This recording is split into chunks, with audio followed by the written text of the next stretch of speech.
Hello student, देखिए class 8वीं का विज्ञान विषय है मिड लाइन आकलन 2023-24।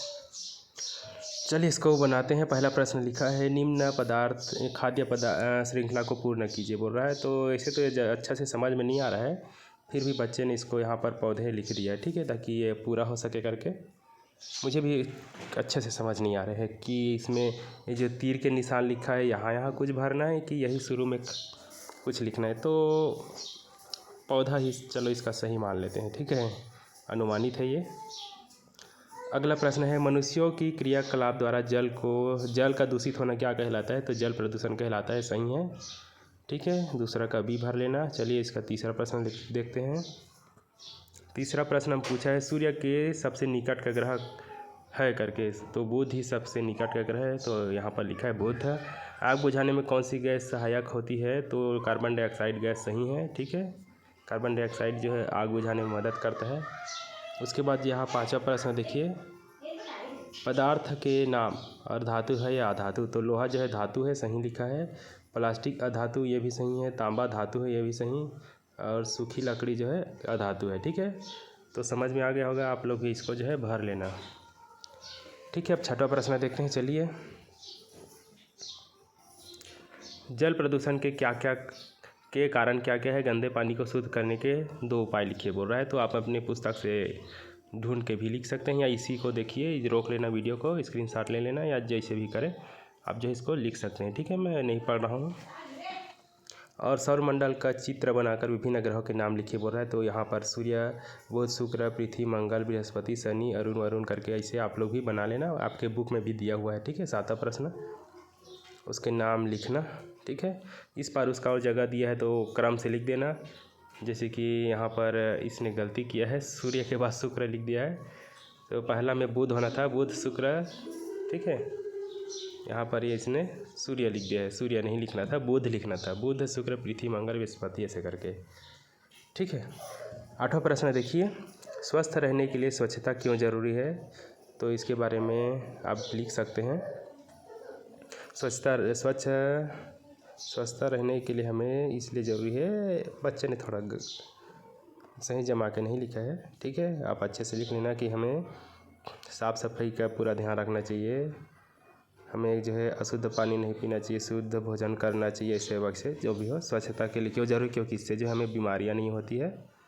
ऐसे आप अपने शब्दों में जमा के लिख सकते हैं। इसने थोड़ा से उटपुटांग लिख दिया है, ठीक है। उसके बाद इसका ब लिखा है, वे कौन से माध्यम है जिनसे सूक्ष्मजीव हमारे शरीर में प्रवेश करते हैं? तो दूषित भोज्य पदार्थ, दूषित पानी, दूषित ये क्या लिखा है समझ नहीं आ रहा है, हवा होना चाहिए था उसको, ठीक है, दूषित हवा करके। उसके बाद है मच्छर, मक्खी, अन्य वाहक जीवों के माध्यम से हमारे शरीर में प्रवेश करता है। तो ये ठीक है, बढ़िया लिखा है, आप भी इसको जो है लिख लेना, ठीक है। चलिए इसका 9वां प्रश्न देखते हैं। आप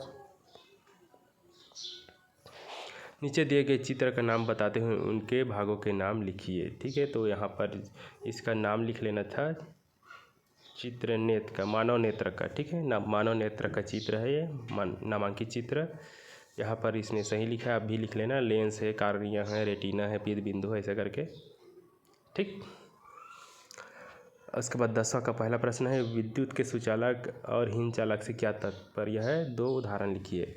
तो वे पदार्थ जो अपने से होकर विद्युत धारा को प्रवाहित होने देते हैं विद्युत के अच्छे चालक होते हैं, ठीक है, ये लिखा है। जो अपने से विद्युत धारा को प्रवाहित होने देते हैं वे अच्छे चालक हैं, तथा वे पदार्थ जो अपने में से होकर विद्युत धारा को आसानी से प्रवाहित नहीं होने देते हीन चालक कहलाते हैं। तो इसने बढ़िया से लिखा है, 2 उदाहरण लिखे बोल रहा है, उसी को इसने छोड़ दिया, ठीक है। तो विद्युत के सुचालक के सोना, चांदी, लोहा ऐसे लिख सकते हैं, ठीक है। सोना, चांदी, लोहा, एल्यूमिनियम ये जो है विद्युत के सुचालक हैं, ठीक है।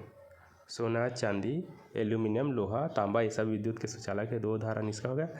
और हीन चालक के में वो जो सोलर प्लेट है ना, उसमें लगा रहता है, क्या है, सिलिकॉन है और जर्मेनियम, ठीक है, ये लिख लेना, सिलिकॉन और जर्मेनियम जो है हीन चालक है, ठीक है।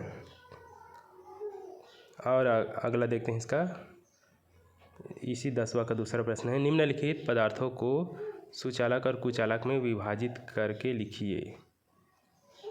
तो लोहा जो है सुचालक होता है, ठीक है।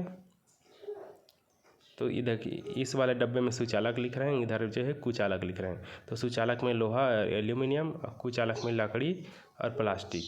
ठीक है, सही लिखा है, आप भी लिख लेना। उसके बाद देखिए, निम्नलिखित तथ्य सही है अथवा गलत लिखिए। वाहनों की नियमित जांच करवानी चाहिए, सही है। बिजली की बचत नहीं करनी चाहिए, गलत है। बर्तन को ढक कर रखना चाहिए, सही है। प्रेशर कुकर का उपयोग करना चाहिए, गलत है। ठीक है, तो बच्चे ने सही लिखा है, आप भी इसकी तरह लिख लेना। अब 12वां प्रश्न देखते हैं इसका। उचित संबंध जोड़िए। तो देखिए, समुद्र का ज्वारीय ऊर्जा, बांध का विद्युत ऊर्जा, सोलर कुकर का सौर ऊर्जा और CNG का प्राकृतिक ऊर्जा, ये चारों जो है सही ढंग से जुड़ा हुआ है। ठीक है। 13वां प्रश्न, फसलों के कितने प्रकार होते हैं, समझाइए इसको। थोड़ा से बच्चे ने गड़बड़ कर दिया है। ठीक है,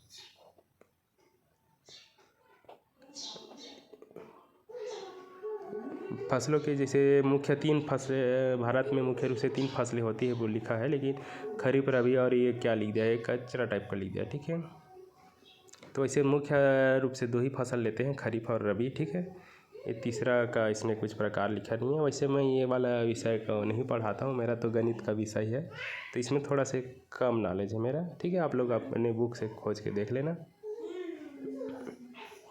और फसल चक्र अपनाना चाहिए, ऐसे करके भी लिख सकते हैं, जिससे जो है मिट्टी की उर्वरक शक्ति अच्छी रहती है। और इसी का जो है दूसरा प्रश्न है, जंतुओं से प्राप्त होने वाले खाद्य पदार्थ कौन कौन से हैं। तो देखिए, जंतुओं से क्या क्या पदार्थ मिलते हैं, तो दूध मिलता है। ठीक है, जैसे गाय, भैंस, बकरी से दूध। अंडा मुर्गियों से मिलता है, और मुर्गा लिख दिया है वो गलत है। मांस में आता है मुर्गा, और मछली जो है मांस मिलता है खाने के लिए, और झींगा भी मांस में ही आता है। ठीक है, तो ये सब है। इसी तरह से इसने लिखना भूल गया, ऊन लिखना चाहिए था, या फिर धागा। ठीक है, जैसे रेशम से मिलता है, वो भी एक जंतु है। और खाल भी मिलता है। ठीक है, ऐसा भी लिख सकते हैं। तो दूध, अंडा, मांस और ऊन और धागा, ठीक है, ये सब जंतुओं से मिलता है। चलिए, इसका अगला प्रश्न देखते हैं। प्लास्टिक पर्यावरण प्रदूषण का कारण, इसके कोई 3 उदाहरण द्वारा समझाइए। तो प्लास्टिक अपशिष्ट कई जहरीली गैसों का उत्पादन करते हैं, और ये क्या लिखा है, नतीजतन लिखा है। गंभीर वायु प्रदूषण का उत्पादन होता है, जो कैंसर को बढ़ावा देते हैं, शारीरिक विकास को रोकता है। अच्छा लिखा है इसने, बस थोड़े से कहीं कहीं लिखने में गड़बड़ी कर दिया है। ठीक है, तो आप लोग भी लिख लेना, या फिर अपने शब्दों में जमा के लिखना है तो वो भी लिख सकते हैं। ठीक है, रोक के देख लेना, लिख लेना। उसके बाद जो है दूसरा प्रश्न में क्या बोला है, प्राकृतिक और कृत्रिम रेशों से आप क्या समझते हैं, 2 उदाहरण लिखिए। तो रेशे कितने प्रकार के होते हैं करके खुद ही इसने प्रश्न लिख दिया है, लड़के ने गलत कर दिया है। रेशे 2 प्रकार के होते हैं, यहाँ से शुरू है। पहला प्राकृतिक रेशे, पौधों से अथवा जंतुओं से मिलने वाले रेशे को प्राकृतिक रेशा कहते हैं।